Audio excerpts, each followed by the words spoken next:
¿Cuántos saben que Jesús ha resucitado? Dios lo bendiga, iglesia.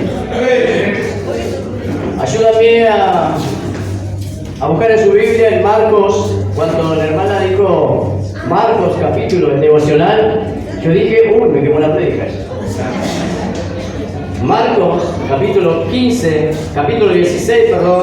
versículo 15 al 20. Vamos a compartir una palabra poderosa y vamos a hablar de lo que pasó después de la resurrección de Jesús. Inmediatamente la orden que nos dejó. Porque ¿cuántos saben que lo que está escrito en la Biblia es una orden del Señor hacia nosotros? Si hay discípulos de Jesús acá, pueden levantar la mano y pueden darle gloria a Dios con un aplauso. Denle gloria a Dios porque Él está aquí. Él ha resucitado, Él está entre nosotros. Jesús, el que ha resucitado, el que entregó su vida por nosotros, hoy está aquí con nosotros. El que fue a la cruz y en la cruz venció la muerte, venció al diablo, venció la enfermedad, ese Jesús está hoy con nosotros. ¿Cuántos dicen amén? No sé cuántos están de acá, en este lugar de cuando nosotros congregábamos en casa, tuvimos 7 meses, ¿no? Más o menos, en el año 2020. ¿Cómo me acuerdo? ¿Qué memoria? Y la verdad que fue algo maravilloso, ¿no? Porque todos sabemos que cuando servimos a Dios es algo que nosotros lo servimos porque agradecemos a Dios, porque Él nos salvó. Por gracia. Dice la palabra que no somos, que nos salvó no por obra de justicia, dice la palabra, sino por su misericordia, por el lavamiento de la renovación y la regeneración pero en el Espíritu Santo. Amén. Dice que no nos salvó por obras que nosotros hubiéramos hecho, sino por su misericordia, dice, ¿no? Y este es un don de Dios. Amén. Así que entonces, les compartía de aquella vez que estábamos en casa durante 7 meses y gracias a Dios tuve el privilegio, como tenemos todos nosotros los que estamos sentados aquí, porque hay gente que no tiene ese privilegio. A veces nos cuesta venir a la iglesia, ¿no? Con toda nuestra lucha, como decía mi esposa, con todo el proceso, pero sí sabemos que el proceso es necesario. ¿Cuántos saben que convertirse a Cristo no es un acontecimiento, sino es un proceso? No es un acontecimiento, sino es un proceso. Y el proceso termina cuando nosotros nos vayamos con el Señor. ¿El proceso a qué viene? A cambiar nuestro carácter. A eso viene. Viene a cada vez a pulirnos más, para hacernos entender de que debemos respetar y honrar al Señor con nuestras acciones, con nuestras palabras, con nuestras miradas, con todo nuestro ser. Amén. Entonces, les compartía de aquella vez y el Señor la primera vez que me habló en una voz audible y yo sé que Él me habló porque tembló la casa, hermano. La primera vez me dijo, hoy se rompen las cadenas, me dijo. Y tembló la casa y yo me desperté. Eran tipo 5 de la mañana. Creo que lo había compartido, pero se lo quiero compartir de vuelta. Porque no quiero olvidarme de ese algo tan hermoso. Y la segunda vez me dijo, esa noche yo me había ido a dar a la pieza a leer la Biblia. Era un poco nuevo en esto todavía. Y me quedé ahí en la pieza, aparte. Y ya me quedé a dormir allí, ¿no? Porque ya era tarde, ya no le quería molestar a la doña, ¿no? Entonces, vino una voz tipo 5 de la mañana y me dijo, y como si que yo veía en mis ojos, ¿no? Que me dijo, ¿quién es Jesús para vos? Una palabra que me marcó para siempre, ¿no? Porque es una palabra que me ha hecho reflexionar muchas cosas. Y me ha hecho vivir muchas cosas también lindas, porque siempre me hice la pregunta, ¿quién es Jesús para mí? Y cuando nosotros nos preguntamos, ¿quién es Jesús para nosotros? va a venir a nuestro pensamiento quién es Jesús realmente para nosotros. Amén. Así que eso le quería compartir, ¿no? Y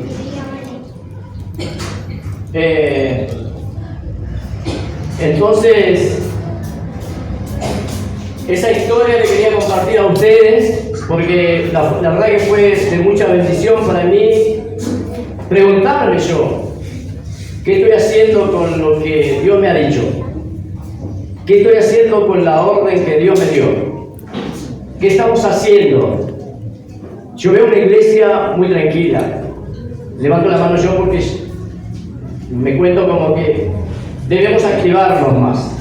Yo creo que hay tiempos a donde que nos tenemos que activar, porque hay gente que está esperando una palabra, está esperando salvarse. Hay gente desesperada. Lo puedo ver yo en cada viaje, en cada situación que se presenta y podemos hablar del Señor, ¿no? Y puedo transmitirle lo que, primeramente, el amor que Dios me dio, porque si algo que recibí yo, que yo lo siento día a día, es el amor de Dios, y eso siempre lo comparto. Y segundo, llevarle una palabra de salvación, ¿no? Esa salvación tan grande, ese regalo tan grande que Dios nos dio, que debemos compartirlo, que debemos decirle a la gente de que Dios salva, Dios restaura, como a mí restauró mi familia, como restauró mis hijos, mi esposa, mi familia, mi matrimonio, restauró Él. Amén.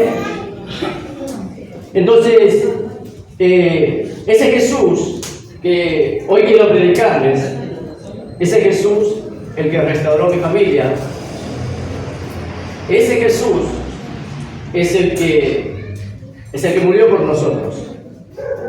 Ese Jesús es el que entregó su vida. Yo siempre tengo en mente cada vez que predican, la última predicación predicó el apóstol también en Marcos, y yo me puse en serio porque dijo Marcos capítulo, entonces yo quemó la predica. Entonces, yo siempre quiero predicar, siempre está en mi corazón eso de que hay una palabra que es el centro de la Biblia, que siempre lo debemos recordar en todas las reuniones, que Jesús murió por nosotros, que Dios entregó a su Hijo por nosotros, para que seamos salvos, ¿no? Y dice la palabra en Juan 3:17 que no envió Dios al mundo, dice, a su Hijo para condenar al mundo, sino para que el mundo sea salvo por Él. Amén. Así que pues, esa es la palabra, esta palabra que yo les quiero compartir en esta noche. Trae una relevancia tremenda en mi vida, ¿no? Personal, porque me ha hablado Dios de tal manera, que hasta, hermanos, les juro, no hay que jurar, perdón, he llorado cuando me puse a pensar quién es Jesús para mí. Y en esta noche quiero compartirles algo que pasó antes de ir a la palabra.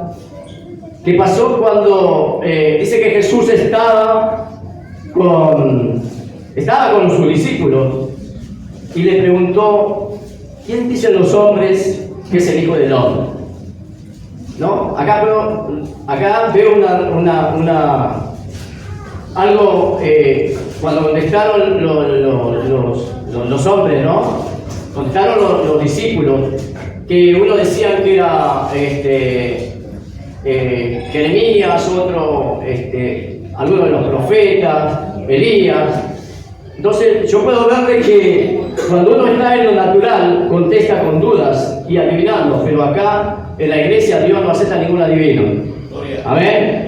Entonces le contestaron, sí, algunos dicen que es Elías, algunos de los profetas, Jeremías, y dice que lo sorprendió a los discípulos y le dijo, ¿y ustedes quién dice que yo soy? Y Pedro le dijo, pero por revelación del Padre, por revelación del cielo, dije, tú eres el Cristo, el Hijo del Dios viviente, ¿no? Y Jesús le dijo, bienaventurado Simón, hijo de Jonás, porque no te lo reveló carne ni sangre, sino mi Padre que está en el cielo. Y sobre esta roca, dice la palabra, edificaré mi iglesia, y las puertas del Hades no prevalecerán sobre la iglesia, sobre ella. Las puertas del Hades no prevalecerán. Las obras de Satanás no prevalecerán sobre la iglesia generación de fuego. Amén. Entonces, eso es lo que le quiero compartir antes de ir a la palabra. Y también podemos ver en la palabra que voy a compartir que hay ciertas incredulidades. Amén. Por ejemplo, lo podemos ver en Juan, capítulo 20. Que lo tengo preparado aquí para compartir. Esta palabra lo voy a compartir con ustedes. La incredulidad de Tomás. Dice, lo leemos, en el nombre del Padre, del Hijo y del Espíritu Santo. Pero Tomás, uno de los 12, llamado Dídimo, no estaba con ellos cuando Jesús vino. Le dijeron pues los otros discípulos: al Señor hemos visto. Él le dijo: si no viere en sus manos la señal de los clavos y metiere los dedos en el lugar de los clavos y metiere mi mano en el costado, no creeré. Dijo Tomás, porque él no estaba con los discípulos cuando Jesús vino. Pero después dice que a los 8 días después, otra vez vino Jesús, cuando los discípulos estaban a puertas cerradas. Ahora miren cómo es Dios, ¿no? ¿Alguien puede entrar de nosotros humanamente con una puerta cerrada? Yo creo que no. Entonces, dice que estaba la puerta cerrada y los discípulos estaban adentro, pero ahí estaba Tomás, entre medio de ellos. Dice que él se puso entre medio de ellos y le dijo: pasa a vosotros. Y después a Tomás le dijo en el capítulo 27, dice 16, 21, 20, 17, dice, luego le dijo a Tomás: pon aquí tu dedo y mira mis manos, y acerca tu mano y métela en mi costado, y no seas incrédulo, sino sé creyente.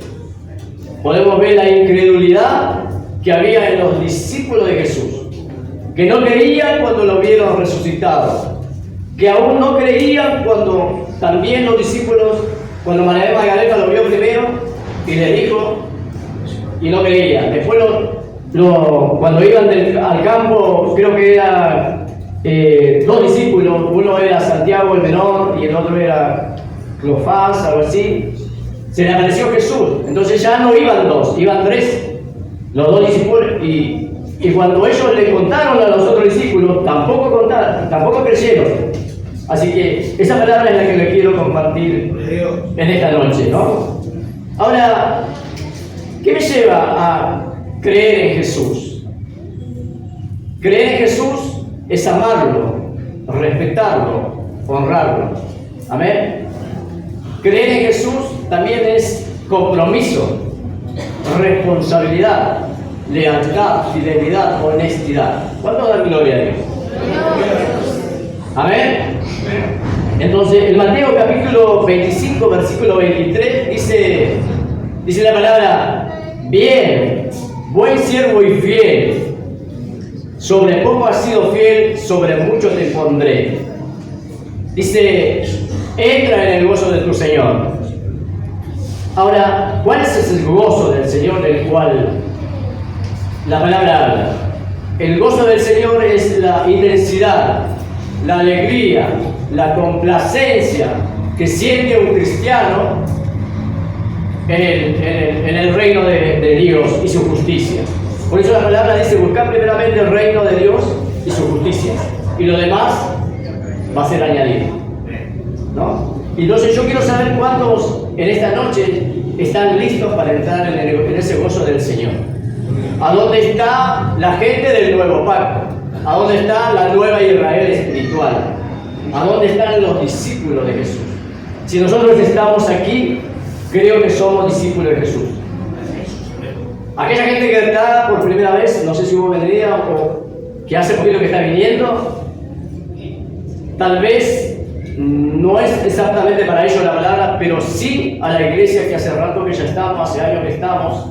Nosotros somos discípulos de Jesús, entonces nosotros debemos responder como discípulos. Sobre mí carga una responsabilidad después de esta palabra, porque siempre que yo solté una palabra, siempre hubo prueba, hubo compromiso. Y es algo muy lindo porque debemos aceptar de que seguir a Jesús es negarse a sí mismo, tomar nuestra propia cruz, nuestro propio problema y seguirlo, negarnos a nosotros mismos. ¿Cuántos dicen amén? Amén. Ahora sí vamos a compartir la palabra. Marcos capítulo 15, Marcos capítulo 16, vamos a compartirlo desde el 8, desde el 9, perdón. Habiendo pues resucitado Jesús por la mañana, el primer día de la semana, apareció primeramente a María Magdalena, de quien había echado 7 demonios. Yendo ella, lo hizo saber a los que habían estado con él, que estaban tristes y llorando. Ellos, cuando oyeron que vivía Jesús y que había sido visto por ella, no lo creyeron. Dice que después Jesús se le aparece a 2 de sus discípulos, que lo tengo anotado acá para no equivocarme. Uno era Cleofás y Santiago el menor. Dice, pero después apareció en otra forma, a 2 de ellos que iban de camino yendo al campo. Ellos fueron y lo hicieron saber a los otros, y ni aún ellos creyeron, dice la palabra. Y en el capítulo 14 dice, Jesús comisiona a los apóstoles. Yo creo que aquí en esta iglesia hay muchos apóstoles, hay muchos discípulos, hay gente de pacto, hay gente que ha sido lavada por la sangre de Cristo. ¿Cuántos dicen amén? Dice la palabra, finalmente se apareció a los 11 mismos, estando ellos sentados a la mesa, y les reprochó su incredulidad, otra vez incredulidad, y dureza de corazón, porque no habían creído a los que le habían visto resucitado. Y les dijo, id por todo el mundo y predicad el evangelio a toda criatura. El que creyere y fuera bautizado será salvo, mas el que no creyere será condenado. Y en el 17 dice, y estas señales, dice, seguirán a los que creen. En mi nombre echarán fuera demonios, hablarán nuevas lenguas, tomarán en las manos serpientes, y si bebieren cosa mortífera, no les hará daño. Sobre los enfermos pondrán sus manos y sanarán. Amén. Entonces, ¿qué nos quiere decir la palabra? Que los seguidores de Jesús debemos ser fieles a su palabra, debemos seguirlo. Yo he visto en esta iglesia del apóstol Fabián, que el apóstol Fabián, mediante el poder del Espíritu Santo, sanó enfermos, echó fuera demonios. Yo lo he visto, estoy allá, yo soy muy observador. ¿Cuántos dicen amén? ¿Cuántos lo creen que yo soy observador? Entonces, yo he visto lo que los apóstoles hacen aquí. Yo he visto al pastor Víctor, maestro Víctor, porque es un tremendo maestro y le doy gracias a Dios por su vida, porque él está enseñando y puede estar aprendiendo cosas, y hay cosas que está despertando en mi vida que nunca Dios se me había revelado de esa manera. Entonces le doy gracias por su vida, ¿no? Porque Dios le da la sabiduría para enseñarnos, para extender más el reino de los cielos. ¿Cuántos dicen amén? Dice, podemos entender en estas palabras, en el capítulo 17 dice, y estas señales, dice, seguirán a los que creen, dice, en mi nombre echarán fuera demonios, hablarán nuevas lenguas, dice la palabra, ¿no? Entonces, las Escrituras enseñan con claridad que Jesús quiere que sus discípulos hagan señales milagrosas mientras predican el reino de Dios o el reino de los cielos, que es exactamente lo mismo, ¿no? Esas señales que hacen los verdaderos discípulos de Jesús deben, mientras predican el evangelio del reino, deben manifestarse de una manera poderosa en el reino de los cielos, ¿no? Y el Cristo resucitado que acompaña a su pueblo y obra por intermedio de él, ¿no? Eso es lo que quiere decir la palabra aquí, ¿no? Todas las señales, excepto la bebida mortífera, dice la Biblia, no lo digo yo, dice que ocurrieron en la iglesia primitiva. Lo que leen la Biblia y conocen de su historia, dice que antes no teníamos una iglesia como esta. Se escondían en lugares para predicar la palabra.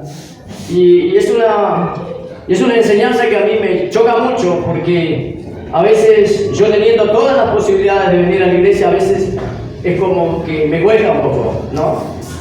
Porque hace calor, porque estoy cansado, y ellos, escondiéndose y arriesgando su vida, se escondían y predicaban la palabra, ¿no? Entonces, dice que todas esas señales ocurrieron en la iglesia primitiva, ¿no? Estar a punto de morir por la mordedura de una serpiente, echar fuera a los demonios, esas señales existieron en la iglesia primitiva.